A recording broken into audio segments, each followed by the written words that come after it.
Hello everyone, welcome to our YouTube channel. Friends, আজি আমি এখন ভিডিওৰ জৰিয়তে আলোচনা কৰিম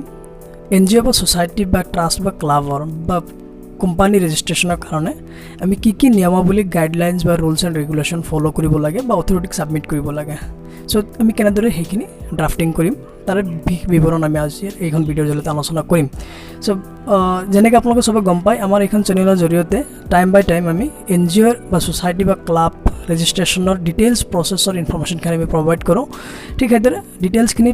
ইনফৰমেশ্যন খিনি পাবৰ কাৰণে আপোনালোক আমাৰ চেনেলখন সাবস্ক্ৰাইব কৰি ল'ব পাৰে নাইবা ভিডিওখন শেয়াৰ বা লাইক কৰিব পাৰে আজিৰ ভিডিওখনৰ টপিকটো যেনে আলোচনা কৰিছো how to write the guidelines or the rules and regulation for a newly registering NGO বিহেকে আমি NGO এখন বনাবলৈ বা সোসাইটি বা ক্লাব বনাবলৈ হলে তাৰ কিছুমান নিয়মাৱলী আমি আমাৰ সংবিধানৰ ৰুলছ এণ্ড ৰেগুলেশ্যনত ইনক্লুড কৰিব লাগিব যাৰ জৰিয়তে আমি NGO টো অপাৰেট কৰিম বা সোসাইটি বা অৰ্গানাইজেশ্যনটো চলিব তাৰে বিশেষভাৱে আমি ড্ৰাফটিং কৰোতে ফাৰ্স্ট অফ অল প্ৰথম পেজখনত আমি লিখিব লাগিব NGO টোৰ বা অৰ্গানাইজেশ্যনখনৰ নাম ঠিকনা এড্ৰেছ ডিটেইলছ খিনি তাৰ পিছত লাগিব আপোনাৰ অবজেক্টিভস তাৰ পিছত লাগিব এৰিয়া অফ অপাৰেশ্যন কোনটো এৰিয়াত আমি অপাৰেট কৰিম if we operate in Assam আমি অসমত অপাৰেট কৰিলে অসমৰ বিভিন্ন ডিস্ট্ৰিক্টৰ পৰা আমাৰ NGOত মেম্বাৰশিপ থাকিব লাগিব হেখিনি হল বাধ্যতামূলক আজিৰ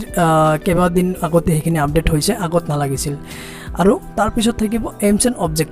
এণ্ড অবজেক্টিভছত আমি কি কি কেনে ধৰণে কাম কৰিম হে তাৰ এক বিৱৰণ দিব লাগিব সাপোজ ধৰক আমি শিক্ষাৰ ওপৰত কাম কৰিম শিক্ষা বিভাগৰ ওপৰত আমি কি কি সেক্টৰত কাম কৰিম কেনেদৰে কাম কৰিম কি কি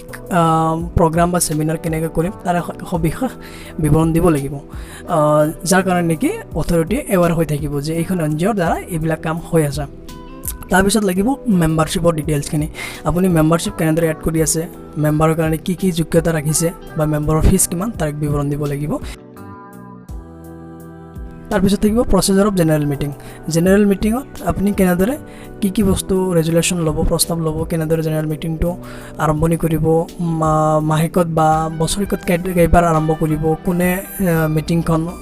সভাপতিত্ব কৰিব তাৰ ডিটেইলছখিনি লিখা থাকিব তাৰ পিছত থাকিব সিলেকশ্যন অফ এক্সিকিউটিভ মেম্বাৰ আপুনি এক্সিকিউটিভ মেম্বাৰটো কেনেদৰে সিলেকশ্যন কৰিব জেনেৰেল মেম্বাৰৰ পৰা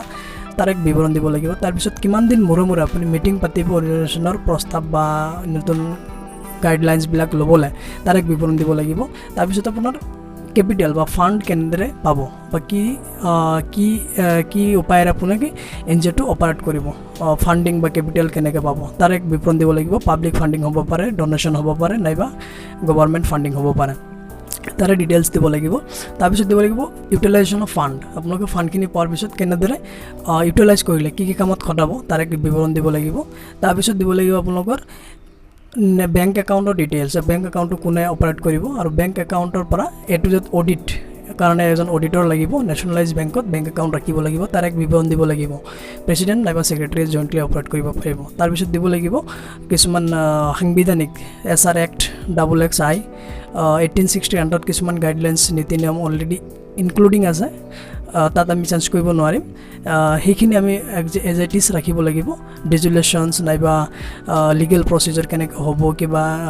ডিছক্ৰিমিনেশ্যন হ'লে হেখিনি ডিটেইলছ আমাৰ থাকি যাব তাৰ লাষ্টত দিব লাগিব যিকোনো তিনিজন এক্সিকিউটিভ মেম্বাৰৰ sign authorize sign with including president and secretary so' সেইখিনি ডিটেইলছেৰে আমি ৰুলছ এণ্ড ৰেগুলেশ্যন নাইবা সংবিধান এখন বনাব পাৰি নতুন NGO নাইবা অৰ্গানাইজেশ্যনৰ চ' ডিটেইলছ ড্ৰাফটিঙৰ PDF নাইবা টেক্সট ফাইলখিনি মই ভিডিঅ'ৰ এণ্ডত প্ৰভাইড কৰিম